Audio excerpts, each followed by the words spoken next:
Welcome to the first episode of the Ladcast. We've got a great interview coming up, but first let me introduce you to the members of our team. I'm the Sunny, and asking questions with me is Biggle and Zev. I'd also like to mention Eggs, who is recording audio for this interview. Our guest today is Based Mike. Based Mike is a YouTuber who uploads videos relating to rap music, including reactions, tier lists, and general analysis. Links to his channel and social media will be provided in the description of this interview. Thanks for being with us today.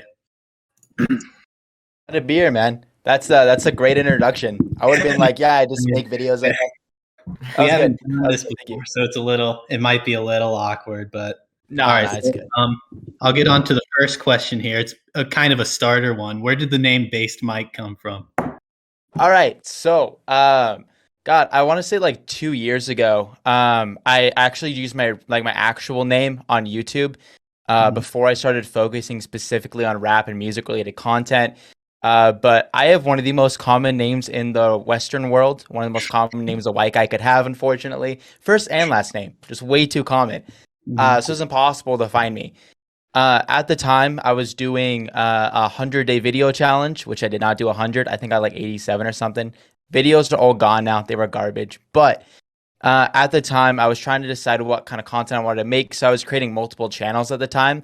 And I decided to make one channel specifically created toward music. And the idea behind Based Mike is that my name's Michael. Shortened version, that's Mike. Mike is also short for microphone. Thought it'd be cool to do that.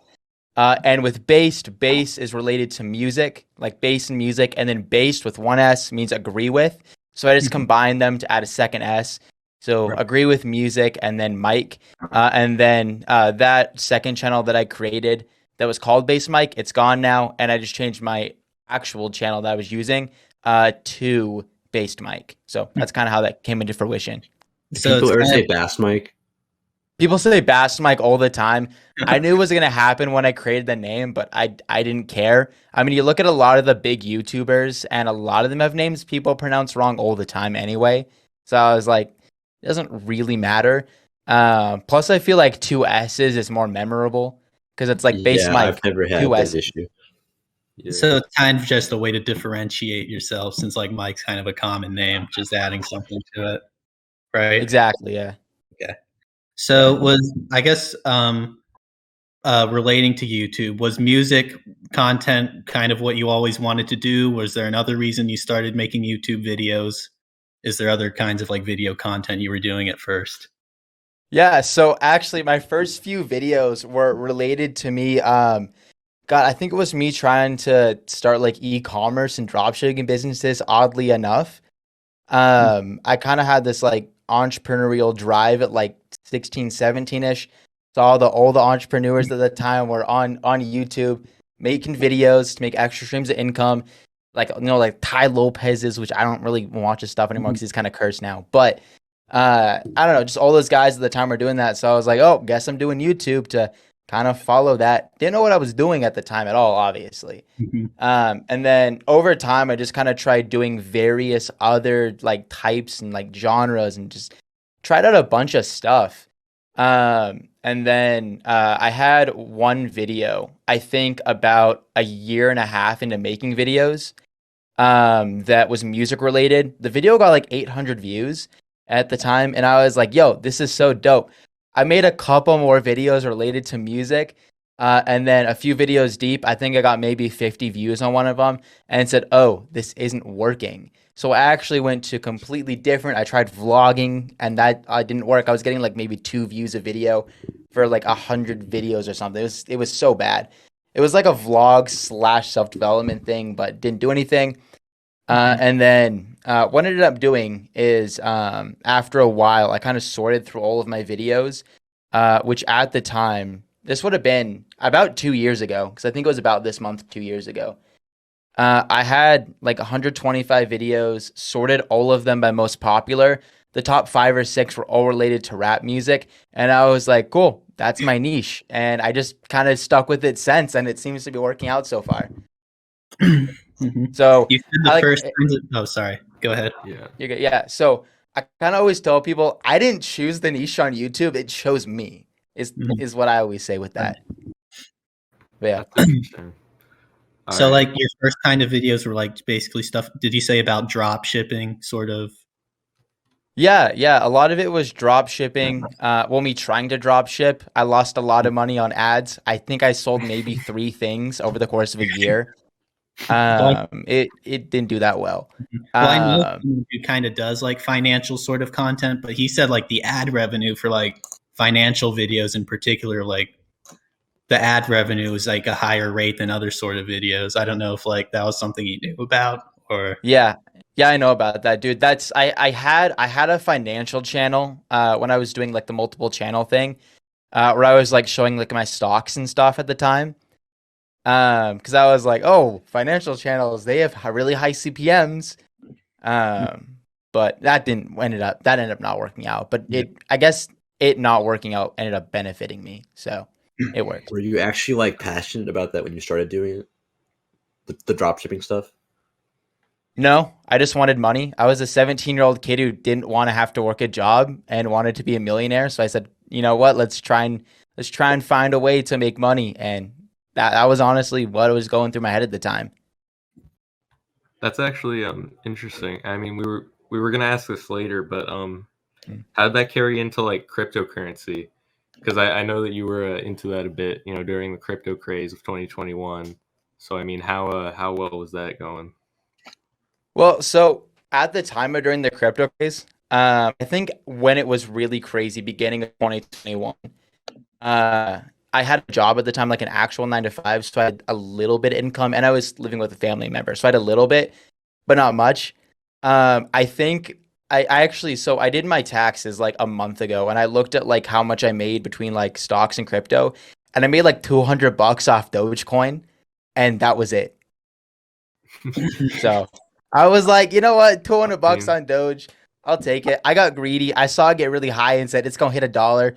It didn't. But I stepped out with $200, so it was something. I mean, that's something, yeah. I mean, yeah. Compared to your numbers now, though, you're saying that you're making around $1K per month on streaming and YouTube. Like, do you see yourself down the line being 100% financially dependent on content creation? I am extremely close to it right now. So I'm gonna just be fully transparent about my financial situation because I think it'll be educational and important for people to understand. So I'm very, very financially literate. I don't have that much money right now, but I don't want to say it's on purpose, but it kind of is.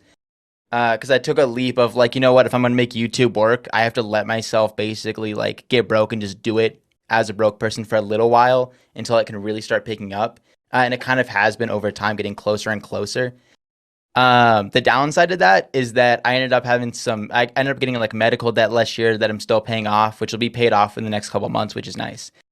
But my monthly expenses right now are probably about $2,500 a month, roughly. And about 400 of that goes to various debts that I have, unfortunately. But once that's paid off, they'll lower my monthly expenses a lot. Let me check. So this month was a good month on streaming and YouTube for me. Ad revenue, I don't make that much because most of my stuff gets copyrighted. I made, I think, $103.17 from YouTube ad revenue, and that was 2 months worth of ad revenue.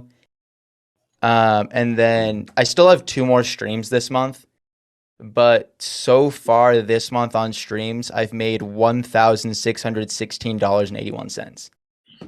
So that's is that mostly from like Q skip donations, that sort of thing? Yeah, no, like all of 100% of that's literally just from people skipping the line to just have their songs played. Wow. Not subs or anything. I mean, because you only stream on YouTube now, right? Not yeah, Twitch. I do Twitch a little bit on very rare occasions, but I haven't hit the $100 payout yet. Mm-hmm. So I haven't made any. I have I think like $60 or something sitting in my Twitch that's like ready for as soon as I hit the $100 threshold, I can get it. But I mean, I might do Twitch in the future, but right now I just don't have the time to, do Twitch on top of YouTube and videos and everything else I'm doing. So is that because Twitch is a more difficult platform to, get noticed on compared to YouTube's algorithm? That's not why I do YouTube specifically for streaming. The benefit I found of doing YouTube for streaming is so the benefit of it is like people are already on YouTube, right? So I feel like it's easier to get people from my streams who find me while I stream to then go to videos instead of having to go from Twitch to my videos on YouTube. That's one thing. And then second, I tried doing a stream on Twitch one time for like a listen to music thing, and like 5 people showed up, and I barely made anything. And I was like, it's not worth it, because YouTube has like I guess that's partially why then, because YouTube has a really good search function. And my streams, they get recommended to new people every time I stream, where I don't think Twitch really would. So, I had a question about your streams specifically, because in most of them, it's people submitting music, and then you sort of critique it or give advice on it. When you listen to these, like what specifically, like what in particular are you looking for, and what do you want to emphasize the most to people who submit music? Well, I honestly look to see what's wrong with the song. I know that sounds really weird, but it's like, okay, is this song a W or an L, right? Is it good or bad? If the song is very clearly good, I do my best to separate my own personal opinion as much as I can when I review music, because I recognize I'm biased to certain genres. But I honestly just kind of look to hear if the song sounds bad, and I've been doing these streams for so long at this point, I've learned to kind of pinpoint over time, like kind of like what's wrong with certain songs. Because when I first started streaming, I'm gonna be honest, I had no idea what I was doing. I just kind of started doing it because people wanted me to listen to their music. Plus I saw other YouTubers doing it as well. And I was like, it could end up being something that ends up being a good source of like income, down the line type of thing. Right. Which it is now. So kind of, it's working out so far. But at the time, I had no idea what I was doing. And honestly, since the beginning, I've kind of learned with the help of chat, because chats who make music, right? I don't make music myself. So I've kind of learned from chat since I started streaming. Okay, cool. This is why it sounds like this, right? Mm-hmm. Like everything about music, I honestly have learned from chat over the past while. How long has it been since I started streaming? I started streaming December 2020. So it's been a year and 4 months, I think, now. Mm-hmm. Yeah.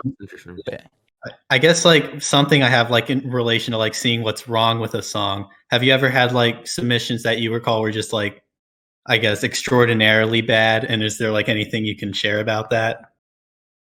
Yeah. Anytime a song is really, really bad, I honestly, I'll just be like, you know what? If it being really, really bad doesn't happen that often. But when it is really, really bad, a lot of it's like, okay, cool. Well, take a step back, actually like try and figure out how to make music properly. At least a little bit, because I feel like with music, there is a level of creative ignorance that's like necessary, to make good music, in my opinion. Cause like if it's too cut in stone, it becomes boring. Which I also hear oftentimes on stream. But when it's just really, really bad, it's almost like, do you listen to music? How much practice do you have on this? Because like, if somebody makes a bad song and they've only been doing it for a month, I'm going to roast them a little bit. Be like, dog, this is ass. You got a lot of stuff to work on, but you're still new to making music. Don't worry about it. One of the things I do emphasize on stream oftentimes is I don't expect anybody to make good music until they've made at least 100 songs. If you make good music in under 100 songs, that's awesome, right?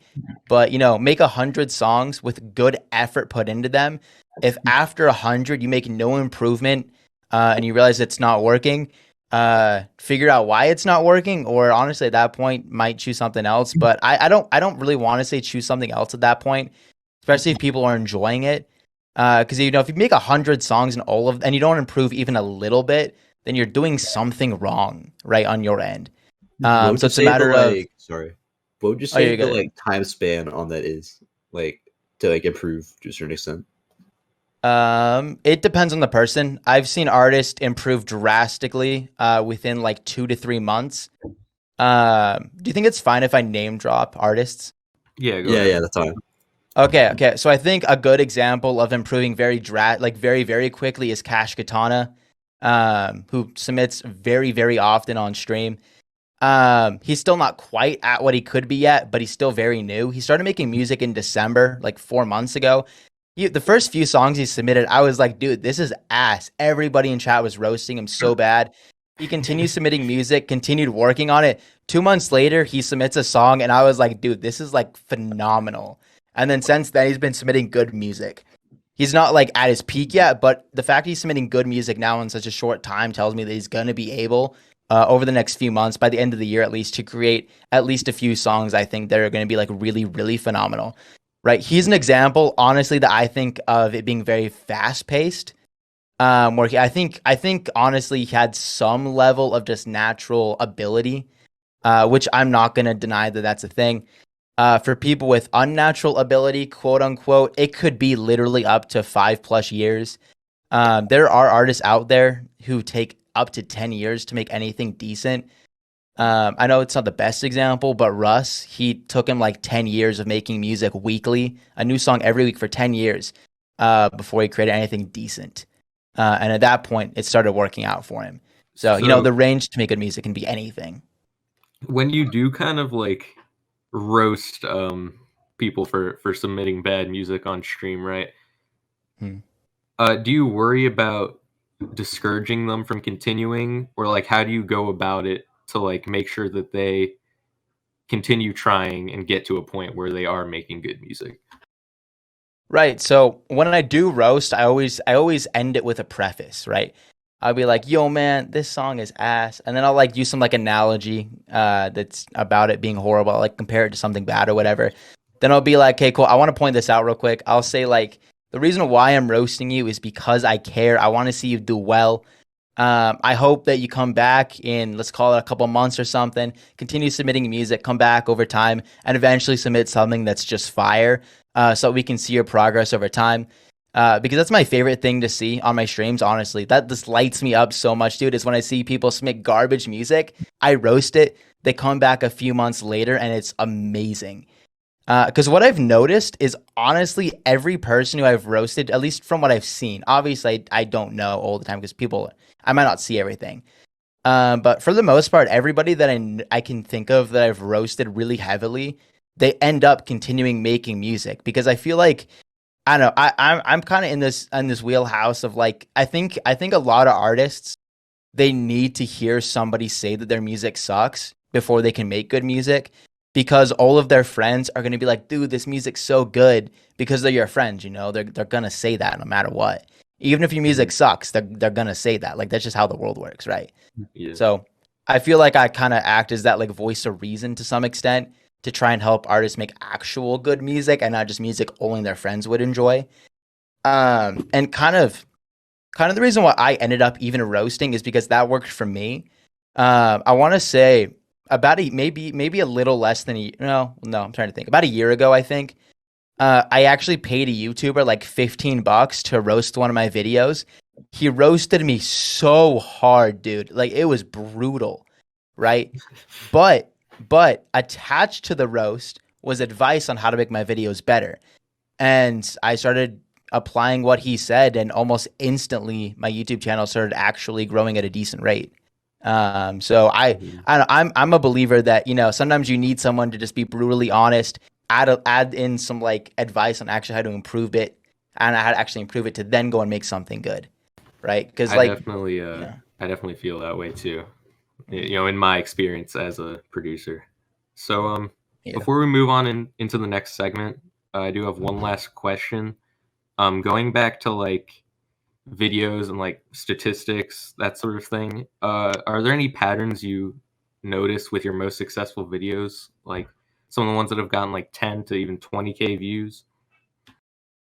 What I've noticed with those is that, so a lot of the videos that I've done, I'm sure you guys know, like the listening to for the first time videos, what I did is I did the Cash Doll Me one that blew up out of nowhere. I think that was the first one that I did in that series. And for some reason that did well. And so I was like, you know what? If this does well, why don't I do this exact same video nonstop until it stops working? So I just found various artists who were in the underground, who were in the process of blowing up last year. And I guess that started this year for a little bit. And just repeated making the exact same video over and over again until I was worn out, until the video stopped doing as well, which I'm at that point now. So right now I'm honestly trying to figure out what kind of content I want to try and go down. But I mean, a lot of it's just honestly finding one video that does well, replicating it, and then going with that. A lot of YouTubers recommend not doing that, but I feel like it ended up working out for me the way that I wanted it to. So the first video yours that I saw was I think it was the little Darkie essay, which was your most popular for a while. Yeah, I remember that and one. Then I got I think one of your streams recommended to me like a week later. I didn't realize it was the same guy until like after I joined the Discord. But that's how I found you initially. Yeah, I did 2 little Darkie videos. There was the first one that did, the first one did really well. That got I think to like 20K, and then it was my biggest video for I think over a year. For some reason, it just stuck there at the top for the longest time. And then the second little Darkie video I ended up deleting for some various reasons. But yeah, no, the first one, dude, it was wild. That was big for no reason. And then I started doing essay type videos for a little bit, but for some reason that was the only one that did well. And I think it's because Little Darkie was kind of trending at the time. So yeah. Well, so that basically wraps up, I guess, the starter questions we had for this. And I wanted to go into a segment now where Biggle and Zev previously picked out 3 tracks that Biggle's going to stream. And we wanted to see like if you had any feedback for them, just to see kind of like basically like how your streams go as an example. So I wasn't really too involved. Viewers. Biggle can explain this better. So these aren't all our songs exactly, but we have these prepared to see your process for like, I guess, reviewing music so that our viewers can tell what to expect when they join a stream of yours. Okay, cool. They'll all be around like a minute long or so. I got to click watch stream. Okay. Dope. I got it. Just an intro part video.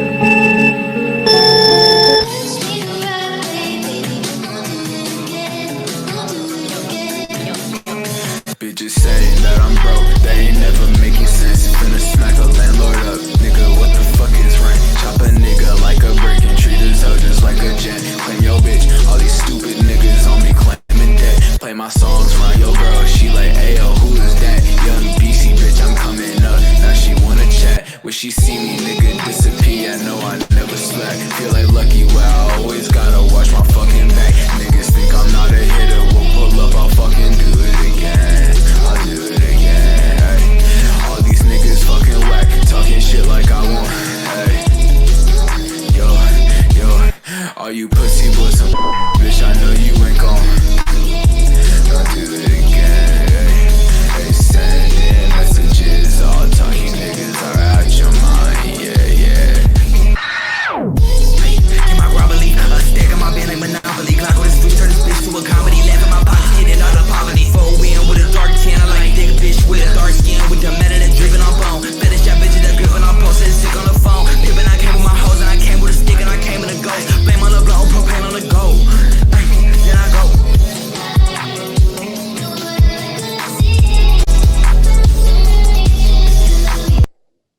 Okay, so for that one, there was 2 artists on that. I know some artists. Yeah, there are 2 artists. Or 2. Okay, cool.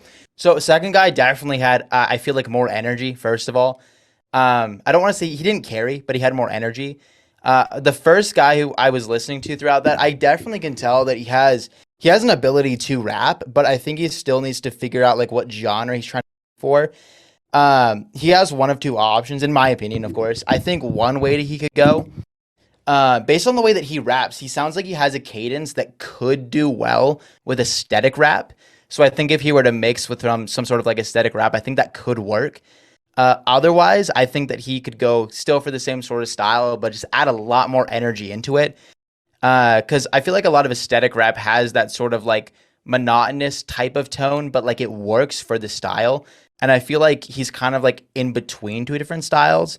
I think leaning slightly toward aesthetics. So I think he could either add a ton more energy to what he's working with, or going the aesthetic route, at least trying aesthetic, because I think aesthetic could sound good with his voice. His voice could do well with aesthetic, like really good with aesthetic. You would just have to mix it that way. What style would you say he's going for currently in this song? standard rap over a sample is not. It's not like the thing is like there's. I don't think there's like an exact pinpoint style I can exactly explain this for the first guy. Just because it's kind of like, at least to me, feels kind of. It doesn't feel like it fits into one box directly, right? So I can't exactly tell what he was trying to go for. I can tell what he could probably try and go for. But it just feels like kind of like standard rap for the first guy. Second guy with a lot more energy. He kind of had that sort of like aggressive rap appeal, which I think is a fantastic genre. I enjoyed a lot. I found a lot of aggressive rap does well in like multi-artist aggressive rap. They kind of get like 3-4 artists all at once, kind of go back and forth. As long as they maintain the same energies, it sounds dope. What are some artists within that genre you might want to cite? I mean, are you thinking like something like Lil Darkie or? I mean, it depends on what exact like. So there's different types because there's like trap metal and like aggressive rap, which I think if he were to do a different kind of beat, he could probably get away with trap metal. But I feel like aggressive rap would make more sense. This isn't the best example, but I'm thinking somewhat Tokyo's Revenge. I know he has a ton of controversy, but aside of that, music-wise, right? That or some sort of like aggressive X, like XXXTentacion. His aggressive stuff, I think, is a good example. And just other guys that are kind of a lot of the other aggressive artists that I have listened to in the past are more trap metal than aggressive rap, which I guess those two genres kind of have crossover. But in my head, you know, I like distinguish a little bit between the two, which I feel like the distinguishing comes down to, number one, the beat being a little different, and just the way that they rap's a little different. Like a good trap metal example, I think would be like NASCAR Allo. I think he's the best one I can think of. And then old Scarlord, but now he just screams really loud. But, you know, older Scarlord, I would say would be like good, authentic trap metal. Actually, you brought up Tokyo's Revenge earlier. What is your take on, like, if an artist has like a controversy surrounding them? Is there ever a point where you like stop listening to the artist entirely? Because like I had that problem with like Travis Scott, for example, where like after Asteroid, I just like can't stomach him anymore. Yeah, no. Like if there's a really bad controversy with an artist, I can't stomach listen to them, unfortunately. I mean, like there's a couple artists where I feel like the controversy is a little bit less, if that makes sense. Or like if it's like misguided or something. For example, X, one of my favorite artists. There was controversy, but there's also evidence of a lot of the controversy being kind of fake, at least some of the stuff. Plus at the end of his life, you could see that he was trying to do everything he could to make himself better, make the world a better place type of thing. He didn't really get to show that enough, I don't think. So that kind of, for me, I'm able to kind of navigate through that specifically. That's my own personal choice, though. Not everybody has to agree with that, but personally, that's how I feel. I can't listen to Travis Scott. I mean, I'm gonna be honest. I wasn't really that big of a fan of him before. Anyway, I just never got into his music. But you know, if I hear a Travis Scott song come on, kind of like I feel kind of gross listening to it, honestly, even at this point. Mm-hmm. Yeah, like I know. Sorry, I know we try to do stuff to turn it around, but I feel like it's kind of too late because it shouldn't have happened in the first place. Exactly. The thing is like that whole thing. It was preventable. It was. He's so easy. Yeah. Anyway. All right. So we're gonna go on to the second song now. So okay. Cool. We try to find some songs that are like of different quality levels, just to see. Like for example, I know earlier you were talking about how you react when a song is maybe not as great as the one previously. So we'd like to see criticism for a song like that. Cool.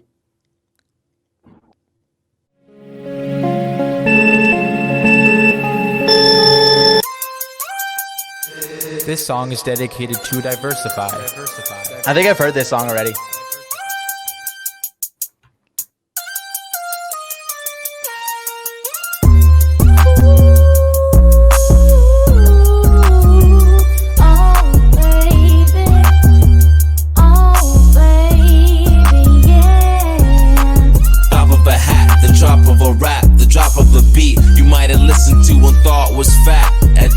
Check the mic and make sure it sound right, boy.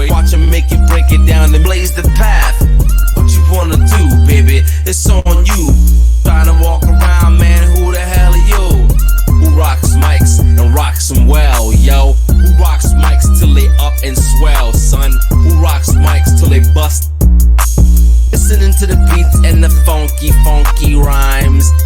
It's on your party, man. We got the margarita mix. One time for this rhyme. Let me do it. Let her rip my dreams. She was my queen. A castle in the mountaintops, rivers and streams. Plucking sunlight from the sky in my pocket. Give it to you later on in the form of a locket. Let her rip my dreams. She was my queen. A castle in the mountaintops, rivers and streams. Plucking sunlight from the sky in my pocket. Give it to you later on in the form of a locket. Yeah, there's a lot with that. Right off the bat, I'm getting that girl's voice at the beginning. She wasn't hitting right notes at all. If you're gonna do high pitched stuff like that or try and hit notes, you gotta hit the right notes. I recommend for that either some sort of vocal coaching, honestly, or autotune. Autotune is a tool, not a save all, and it's not a. What's that word I'm looking for? It's like You have to know how to use it. Not a saving grace. Yeah, thank you. It's not a saving grace. I appreciate that. Yeah, it's not a saving grace. It's a tool, and I feel like you have to be at least. No, I don't want to say D. You have to be at least good for autotune to work properly. Like you can't save everything. So I'd recommend learning how to hit notes for the girl at the beginning of this. Is I think the biggest thing. You go on YouTube, get vocal lessons. I know a lot of my audience is very young in high school. If you want to take music seriously, I honestly recommend that most people, if to take a choir class in high school, it just makes sense. It's just extra practice. But if you're older and have money, get a vocal coach. Otherwise, just go on YouTube and look up how to hit notes. Literally, just go on YouTube. How to hit notes, right? How to hit notes while singing, and just get the practice.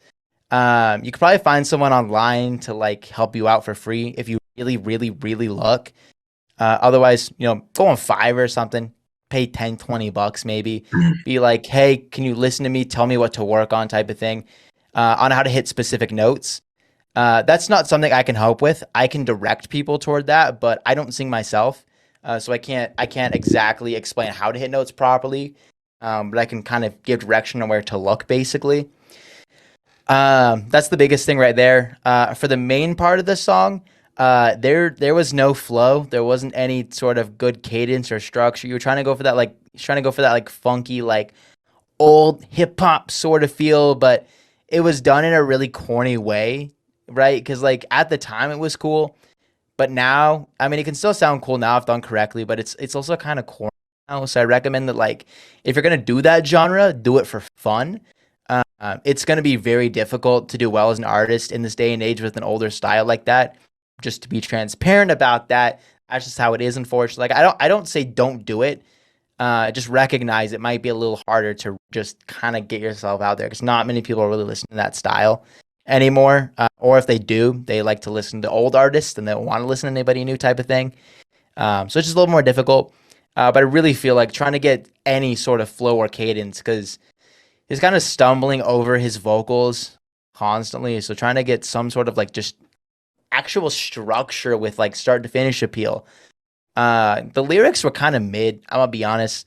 They were kind of a lot of lyrics were yo, I'm rapping funky fresh type of thing, and it's dude, that's so corny. Create something. I guess that's just not corny, honestly. Something that makes people go, ooh, I gotta listen to this again. And I feel like the biggest thing is for him, it's gonna be lyrics and then flow are by far the biggest things. I think he was doing punch in, punch out, but he messed with the timing on the vocals or something. Oh yeah. Definitely so you're saying definitely for anyone making music, try to take inspiration from more contemporary artists rather than trying to draw too much from the past. Not necessarily. I think it's a mix of recognizing not only what's popular, but also what you enjoy and feels natural to you. Mm-hmm. Right? You got to find that balance, right? Because I'm trying to think, because what's a good example? For example, trap metal. I know it's not the best example, but trap metal, it's not mainstream big, but it's still kind of known. And if you enjoy it, go for that, right? But you also gotta kind of balance it out, though. For example, Plug and B is very worn out at this point. It's very, very worn out. Everybody's trying to sound like every other Plug and B artist. it's getting worn out. It's getting very worn out. So it's a matter of trying to find something that's both popular but not worn out, that you also enjoy, that also kind of fits your style and what you want to go for. So it's a matter of just experimenting until you find that good balance, I think. Definitely. Okay. Yeah. Okay, so with that, I think we can segue into the last song of the segment now. Okay. Give it to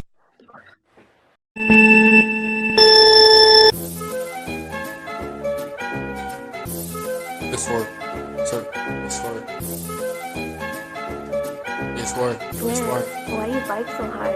It's work. I'm here to fuck nigga with a motherfucking two-piece. Say nigga who me. Lock up and loot me. Start getting paid like motherfucking loosely. Give me a two-seat. Speakers be booming. Buggy would talk pull up with a big pole. Then that big blow. You and your bitch know. Want me to pull up, nigga just say so. Nigga this case closed. My nigga just lay low. Niggas talking not they nigga that's a bit. I ain't really worried about shit. Just tryna get my check. Fuck a Glock with a beam. I'ma go get a tech. I'ma go give me some money. Go be a rich ass jit. Also mad he wanna come fight me. Wanna be like me. Try to start spiking. Give me some money in my pocket. Get tight. Pull up with a chop. We ain't doing no fighting. No real, but we hop out with Drake. Hit you in your face. I ain't catching no case. Call me Taker cause I might do the race. Speed up with the pace. Hop out with them K's. Niggas talking not they nigga that's a bit. I ain't really worried about shit. Just tryna get my check. Fuck a cloud with a beam. I'ma go get a tech. I'ma go give me some money. Go be a rich ass G. Nigga he talking that mess. He gon' get his ass whipped. Find out what that for nigga stay. Pull up in him in this shit. Go get me a Glock with a beam. And station look like a dick. Niggas say that really about a know them for niggas ain't shit. We better on rock on the out. These niggas be count. Niggas hand is loud. Some niggas be trying, my nigga you trippin'. Why with a cane I'm lippin'. Smoking and drinking, my nigga this nigga I'm sippin'. Chop gon' make him start lippin'. Pull up on your block, walk down, we gon' leave that dead. Put 2 shots in your head. Niggas talking not they nigga that's a bit. I ain't really worried about shit, just tryna get my chick. Fuck a Glock with a beam, I'ma go get a tech. I'ma go give me some money, go be a rich ass G.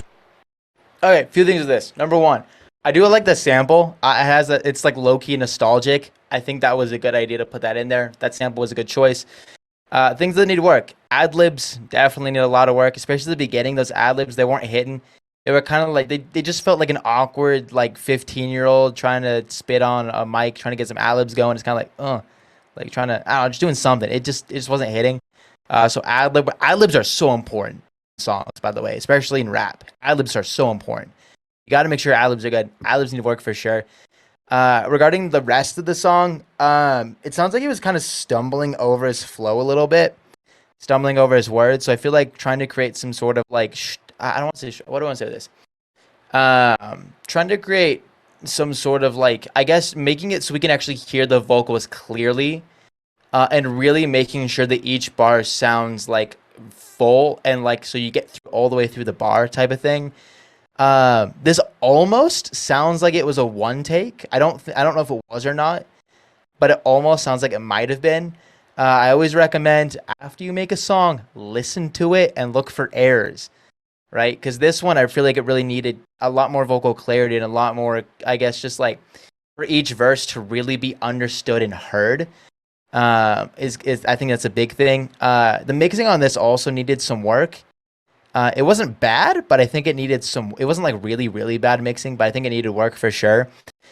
For this style specifically, I don't know. I almost want to say, you could look up like how to mix like young Chris, take inspiration from that, learn how to not sound like him, but learn how to mix like him, and then kind of like change it over time to kind of match yours better.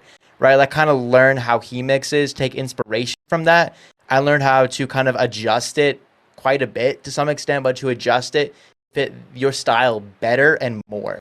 So for those who don't know, how does young Chris usually like mix his vocals and his music in general? I'm gonna be honest, I have no idea. I'd say go on YouTube and look up how to mix like young Chris. There will be videos on how to mix like Chris. Oh, were you just saying that he sounds like similar to like with his voice? Not the voice is different. The style is similar. It's not the same, okay. But it's sort of similar in the way that like just the cadence is. It's not the same, but it's somewhat similar, and like the way that the beat is set up, it's kind of the same. There might be better examples, the Young Chris, but Young Chris is kind of the first one that comes to mind for this style specifically. So I recommend learning how to mix like him. don't copy his mixing long term, obviously, but get inspiration from that and then learn how to adjust it to make it your own. That's the path I would advise going, or recommend, not advise, recommend. I Sorry wanted, after that song. sorry. I wanted to transition now to the final segment of our interview. It's just going to be more questions. Some of them are kind of like relating back to our previous questions about your channel and your content, but some of them are a little less serious. So I wanted to start with a less serious one, which is, Cool. So I follow you on Instagram. I see sometimes on your stories you talk about your bodybuilding progress. Is there a chance you can drop the based mic workout routine? Ooh, so I'm kind of like going back and forth between workout routines. Just kind of trying to figure out what I want to go for my next step. When you're beginning, which is what I've been doing for the past year, is a very, very simple push-pull legs. It's very, very easy to follow. I recommend going with a friend. Going with a friend or two makes working out so much more enjoyable, and it actually keeps you accountable, right? It's easy to, not go to the gym, if you're alone, but find some boys. My boys that I met them at the gym and then became friends with them, and now they're my gym bros. That's how I met them, was at the gym. So you kind of go, start talking to people, look around your age or whatever, start becoming friends with them. It's, it might be awkward, but what I did is I just kind of stood around some guys a little too long, and then they invited me to go hang out with them at gymnastics. They're gymnastics too, which is a whole other story. But the basic like bodybuilding routine, honestly, is just push-pull legs. It's not anything crazy. Right? So like on push day, for example, chest, triceps, and then shoulders. I do rear delts on pull day, which your shoulder has front delt, side delt, and rear delt. So I do front delt, side delt, kind of sometimes the same. I've been targeting front delt more recently to help with the planche. And if anybody doesn't know what that is, who's watching this, look up a planche. It's really cool. I'm trying to get toward that. It's really difficult. I think it's going to take a couple of years, but I've been training specifically my front delt because that's my weak spot. But shoulders, just pick some shoulder exercises.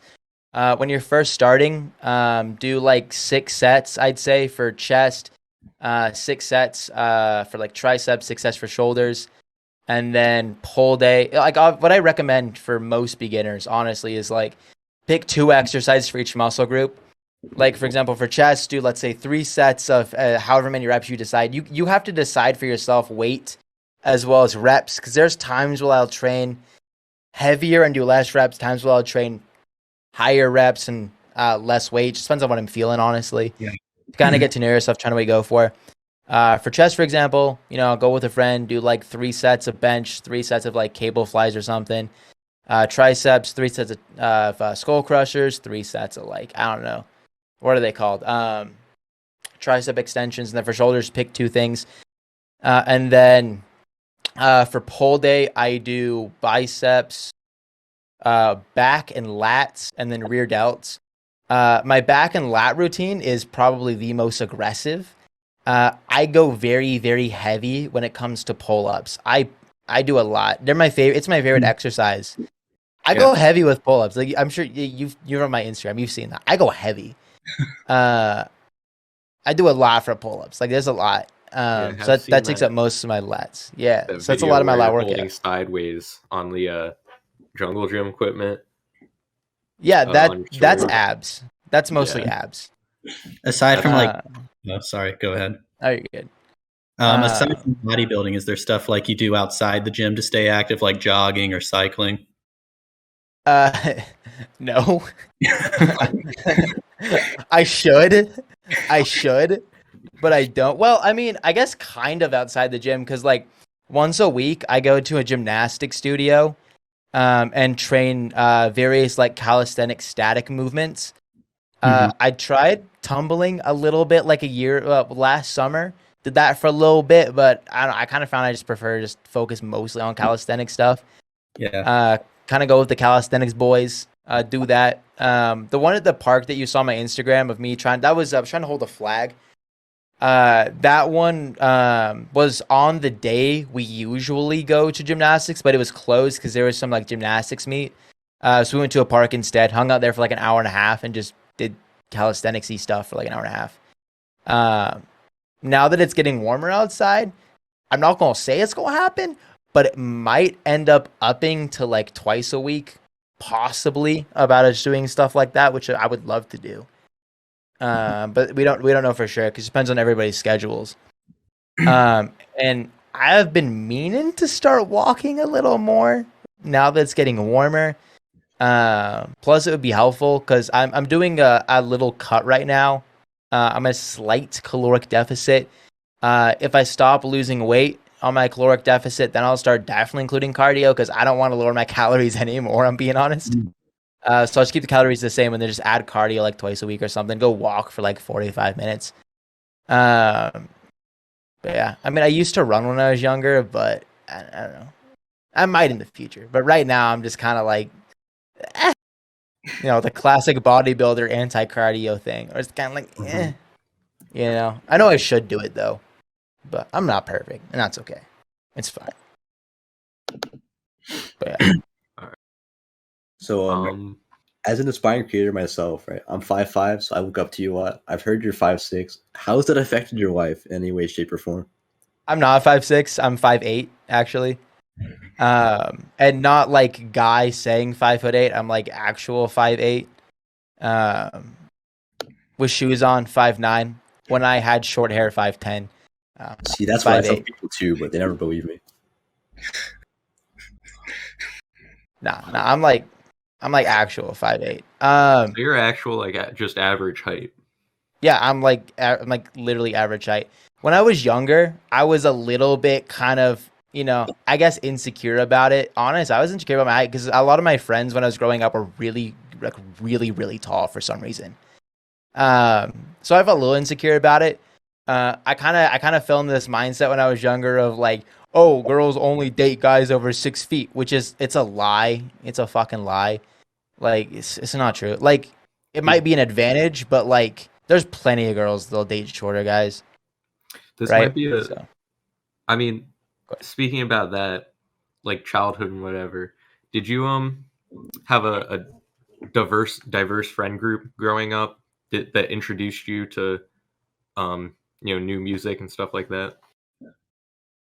So when it comes to music specifically, I think most of the music I actually found kind of on my own through social media, and then kind of made friends off of the music that I started listening to. It was like, oh, you listen to this artist too? That's cool. That didn't really start till high school. I didn't really heavily get into music the way that I am now until I think junior year of high school, I think. Like I got a little bit in like 5th grade, because like 5th grade, the whole rage was EDM at the time. I was listening to tons of Skrillex. I went to a Skrillex concert. Like that was my first concert. Fun fact, was Skrillex. Well, how was that? Yo, that's sick. I was like, it was a week before I was 13. It was kind of weird. 2 things that were very weird. Number 1, some girl twerked on me, and I was really confused because I didn't understand what was going on. And then her friend said, "Oh, he's not noticing you. Let's go away or like leave or whatever." And I was like, "Okay." And then it ended up getting to the front. The second story, it was weird. Second part of what was interesting is that I got to the front at one point, kind of like moshing it out as this little kid. My glasses fall off, one of my lenses popped out, and luckily, some like a mom lady was there. She picks up my glasses instantly, pops my lens in with no problem, and hands me my glasses. And I was like, yo, thank you so much. It was so cool how easily she did that. She was like, boop, here you go. I was like, what? How'd you do that? That's that mom power. Yeah, exactly. That mom power, dude. Exactly. Are you still into artists like that, or you're mostly just on rap now? Mostly rap. Occasionally, I'm gonna be honest, I get kind of worn out of rap sometimes. So I'll like try and branch out to other genres, find new artists occasionally.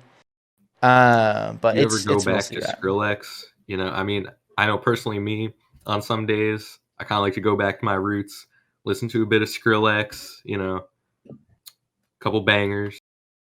I mean, maybe in the future. I haven't really been into EDM that much the past couple years. But yeah, I mean, I listen to hyperpop a lot too. That's a genre I listen to often. Oh, Like, what are your hybrid- thoughts on dltzk? On who? Dltzk, dltzk. Oh, that's you. There. Yeah. God, okay, that makes a lot more sense now. Wow. Yeah, I had Wow, that comment for a long okay. time too. Yeah, all right. Well, trying to think. I've listened to a few of There. the songs that I've heard I've enjoyed. I haven't dove in like crazy deep into it, There. but the ones that I've heard so far I have enjoyed, and yeah, enjoyed what I've heard. Yeah, you should check out their album Frailty, because that was a really great album from last year. I should. Yeah, I might do that later. When I'm driving or something, just pull it up real quick. Mhm. I had a question about, you were talking before about, I guess, how your tastes in music have changed over the years. Are there any genres of music that you absolutely can't stand that you won't listen to? I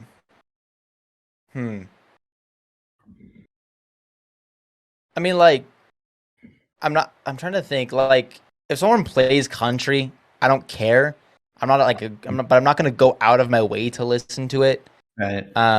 I know that's the standard. Oh, country music sucks, but like, you know, it's honest. I'm trying to think. It's actually like modern country. It's all just like kind of talking about the same thing too. Yeah. I don't know. I think that's pretty much it. I think a lot of other genres, like I'm fine listening to. I'll expand into them sometimes. Mhm. But yeah. All right. This is a bit of a weird question, but Israel or Palestine? I'd prefer not to answer that.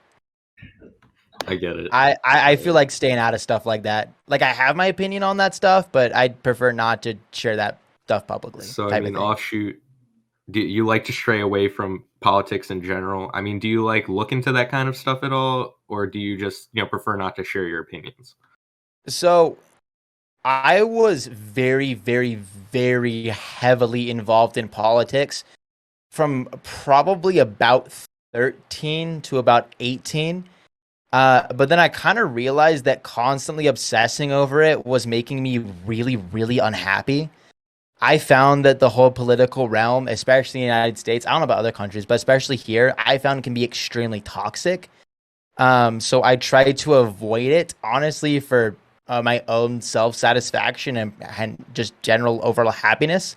I recognize that is a privilege that I have, that I'm able to kind of avoid a lot of political related stuff now. I still have my opinion on certain things. I'm still aware of what's going on in the world. I do my best to kind of still remain somewhat of an informed citizen. But I kind of found if there's something that's going on that I don't know about in the world because I'm not paying attention to the news or whatever, someone in my life's going to tell me, likely a family member. They'll be like, hey, did you hear about this? And I'm like, no, I didn't. Tell me about that. Right? So it's like, I'm going to find out about it regardless because that's all everybody loves to talk about type of thing. So, yeah. Right. So just, kind of making it off like word of mouth, maybe doing a little bit of research once in a while. Yeah, like occasionally I'll dive into something really, really heavily. Like if a topic interests me or some current events going on that I want to pay attention to, or that I just don't know enough about, because there's certain topics that I recognize that I probably should know about, at least to some extent. And on those things specifically, my personal goal, honestly, is to understand every side, every opinion I possibly can, without it taking over my life. Learn as much, try to experience as many different sides as I can before I make my opinion.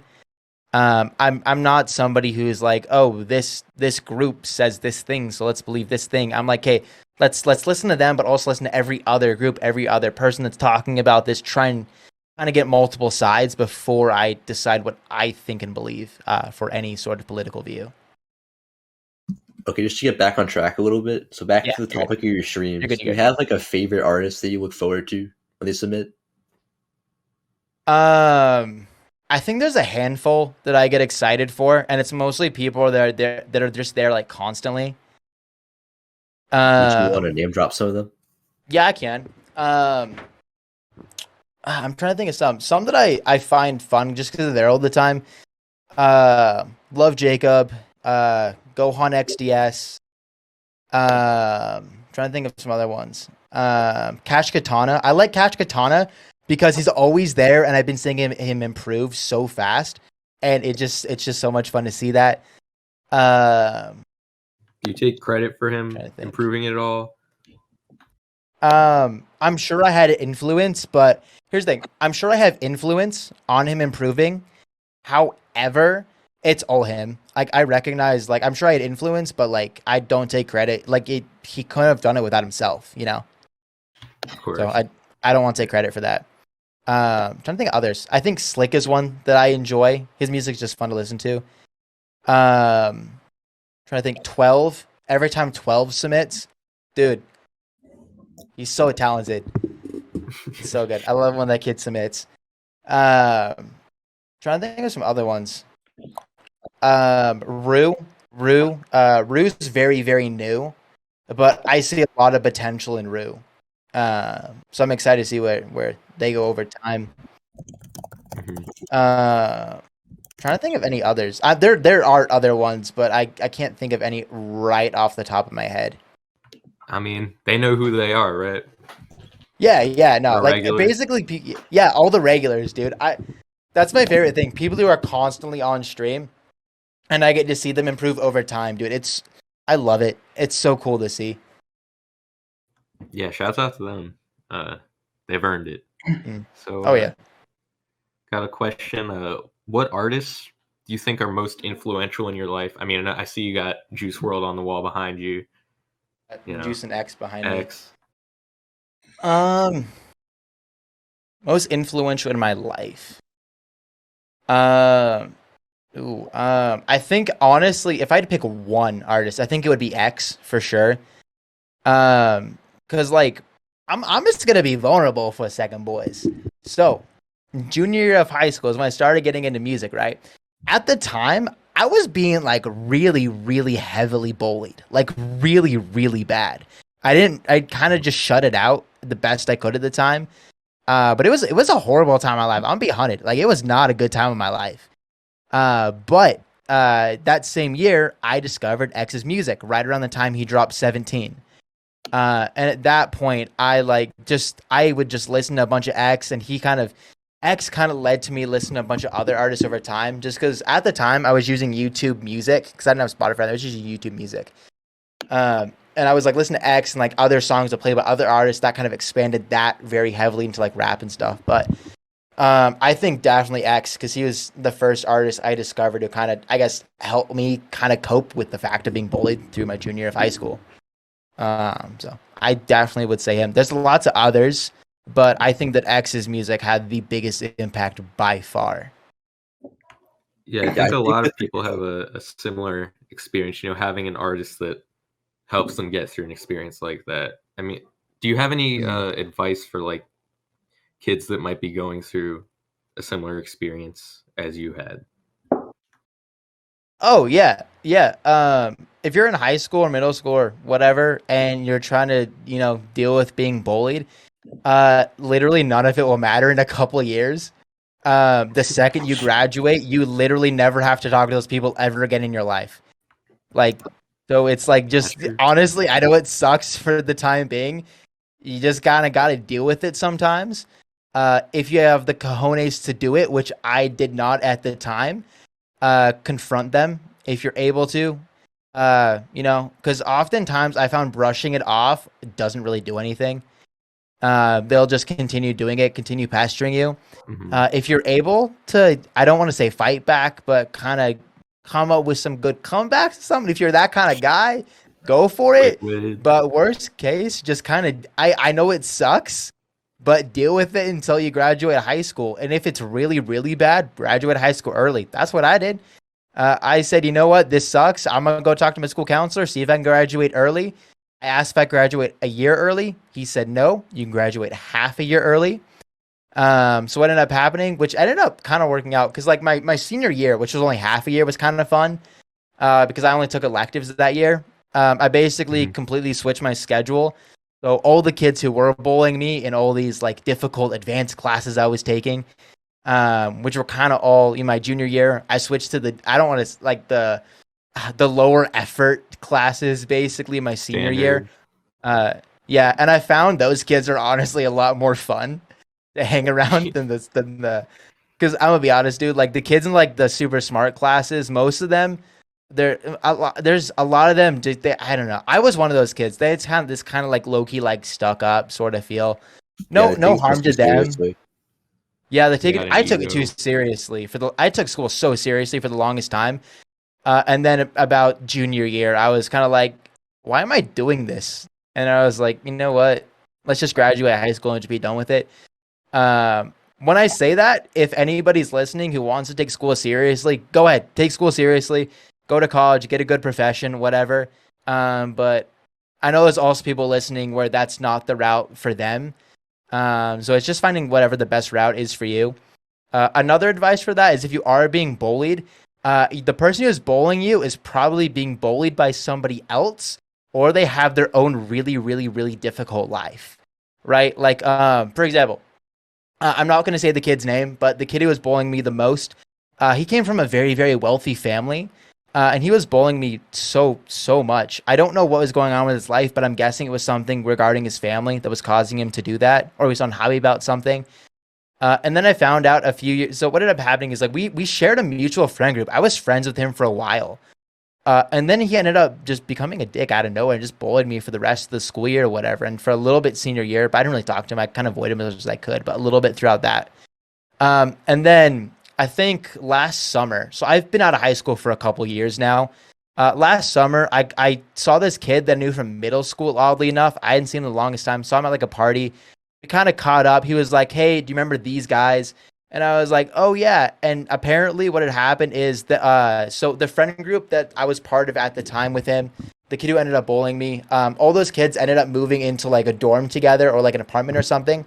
And apparently the kid who bullied me is a horrible person to all of them. None of them can stand him anymore. So finding out about that kind of gave me a little bit of clarity. Like, like some sort of like, oh, cool. So it wasn't just me. Nobody likes him now. Which I'm gonna be honest, it felt kind of good, right? Like it just did. Like it's not a good thing that the situation ended up that way, but like it feels kind of good to know that it wasn't just me, So that's the thing is like if you're being bullied by somebody, it's probably because their own life sucks. Is the biggest thing. That thought might help you 2%. That 2% help might be something. So yeah. Anyway, that's my tangent on that. Yeah. All right. Sonny, do you have any questions? We actually do have another special guest that we're going to have on this. I guess a guest interviewer. He doesn't really have a microphone, so he'll have to use the text-to-speech bot. But you might know him. He submits music to some of your streams. Diversify. You might know some of his music. Mm-hmm. Okay, I just see now he just joined. Well, how does the text-to-speech bot work? So it's gonna join the channel, and then like it's gonna say it like if you look at the voice channel interview talk, you can see clearly what he's typing. Okay, cool. So the one that says like hashtag interview talk. Yeah. Okay, well. Okay, cool. I definitely know how to use Discord. I own a Discord server. I know what I'm doing. It seems he asked his first question, but it didn't really enter the voice chat. You can read what he said though. Okay, so he says, when do you see yourself getting the silver play button? Whenever it happens. I have no idea. It's honestly just whenever it happens. I don't really have any expectations for how quickly I'll grow. I've kind of just come to accept that I'll grow at whatever pace the algorithm decides. So is there no I just kind of come to accept that in terms of no growth pattern so far, or maybe compared to other people in your niche, like there's nothing you could base it off of? No, it's so random, dude. Because like I grew a ton like in July last summer, and then it just like slowly dwindled since then. It's a little bit less now just because I'm posting slightly less. But I think once I'm able to post more again, that'll help it quite a bit once that happens. Okay. But yeah, there's no pattern. It's the growing on YouTube, dude. It's so random. Like you'll stagnate and then blow up and then stagnate and then blow up out of nowhere. There's obviously like some sort of system, but I mean it's a system that I don't understand. So I have no idea when I'll get silver play All button. right. Diversify. If you have another question, you can now type it in the chat. Oh, he's just typing it somewhere else. He says, what was the last thing that made you laugh? Last thing that made me laugh? I don't know. Right now, I guess. I mean, it's a chuckle, but like, I don't know. I don't keep a log of my laughs. I have no idea. I don't know if he was very prepared for this. We didn't really get to see his questions in advance, so I'm sorry if there's any. Yeah, sorry, we couldn't vet these questions. It's fine. It's fine. Another question he has is: do you know any famous YouTubers or Twitch streamers personally? I don't think like I've like been in DMs with people before, but like personally, no. Like I think a good example, like I've DM'd plaqueboymax a handful of times. He and I have talked a few times. I think he's the biggest one that I've talked to. Have you met any famous people in real life? Just by like chance, or maybe or like a convention or something like that. Yeah. I don't know. Probably. Probably. Not from recollection. Probably. Right. I'm sure that I have, but I can't remember. I was literally asked that question by somebody like I think about a year and a half ago, and I was like, I have no idea. All right. Is there another Diversify question? Well, the next one he had was, what's the biggest artist you've worked with? That I've worked with? Yeah. Define worked with.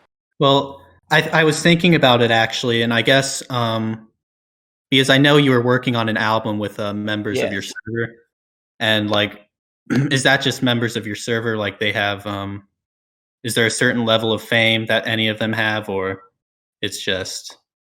It's all varied. It's all varied. Most of them are very small. I wanted it to be artists who were kind of smaller. Not all of them are crazy small. It varies. Some of them literally have like 3 monthly listeners, and I think some have. I want to say 10 to 20K monthly listeners. That's actually pretty good.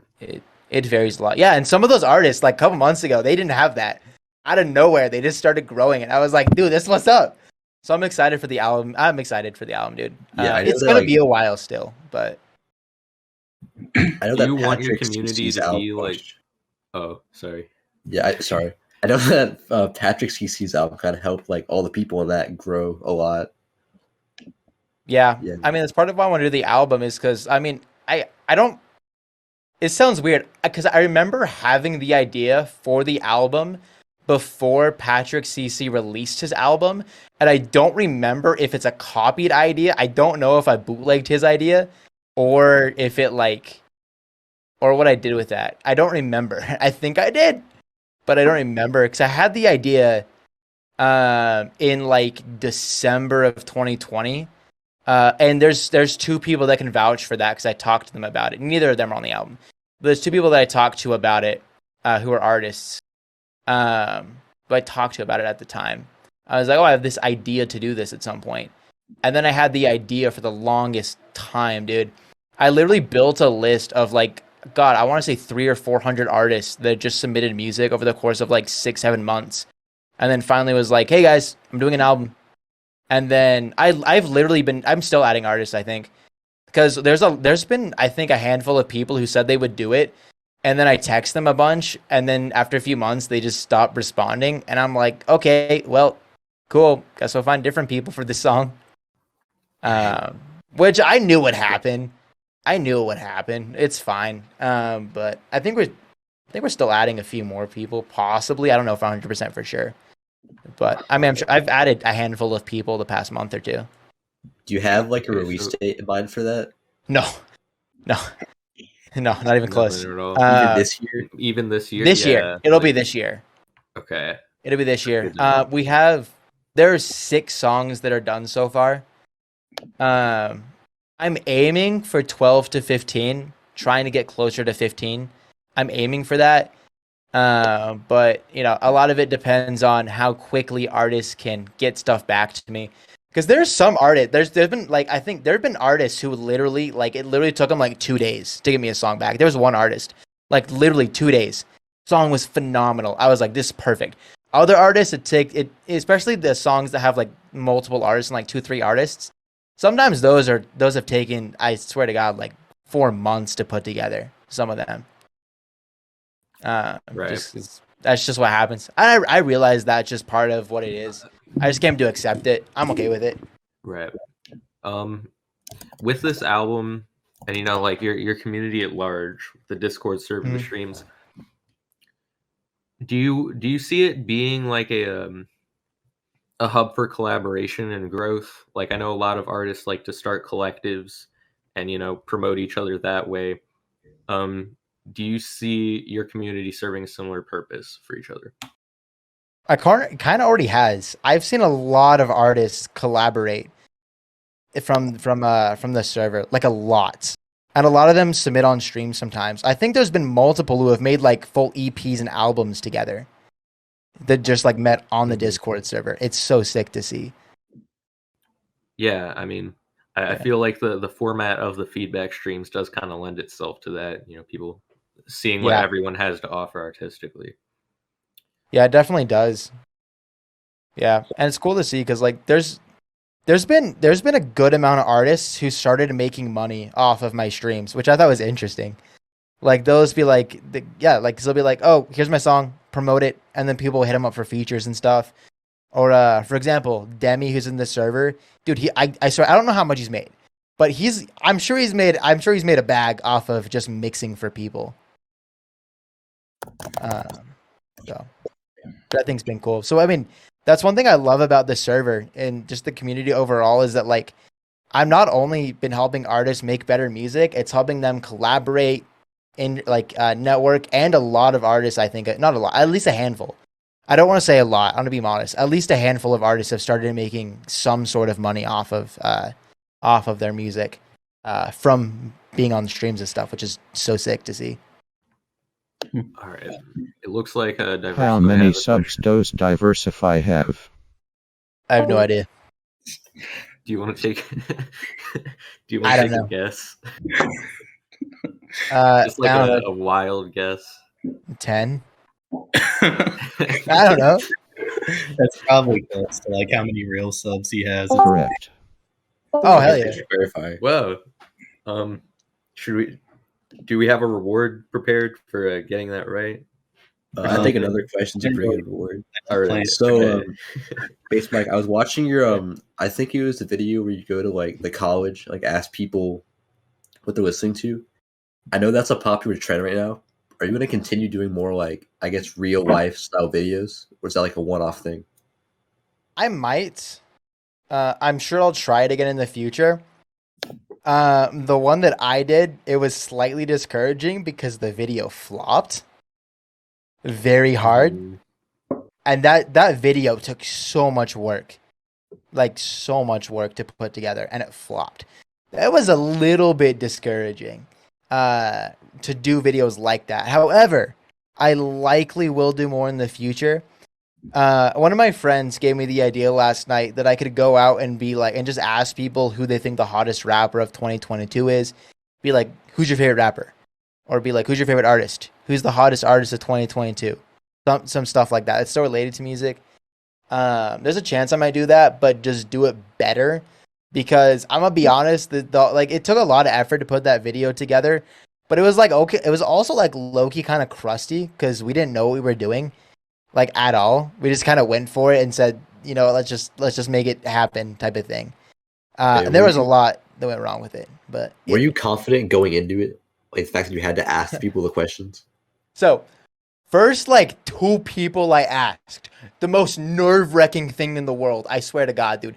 I had like anxiety, like flustering. I was like, right. And then third person, they were so friendly, so kind. I was like, oh, this is kind of easy. After the third person, all anxiety went away and it became super, super easy.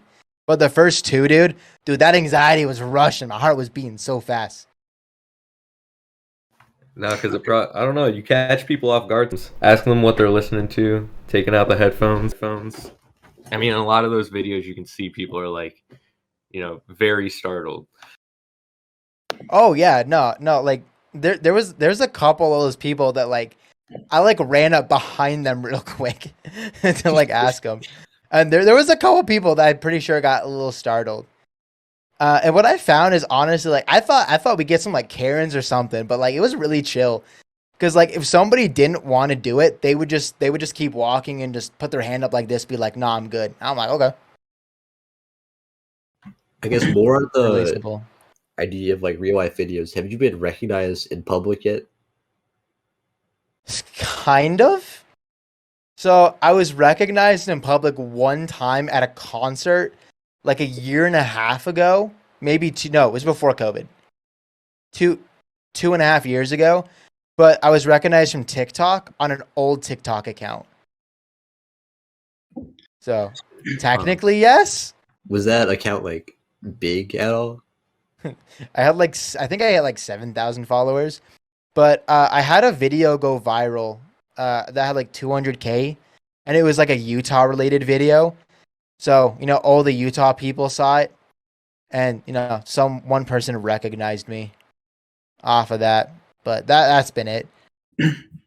All right. Well, I think we've basically went through all the things we wanted to ask, so I kind of want to wrap it up. I wanted to thank you for being here today. Does anyone else have any questions they wanted to ask before we kind of like, I guess, stop this? Just wondering if Mike, you have any finishing thoughts, inspirational, ideas to throw out there? Anything you want to tell the people?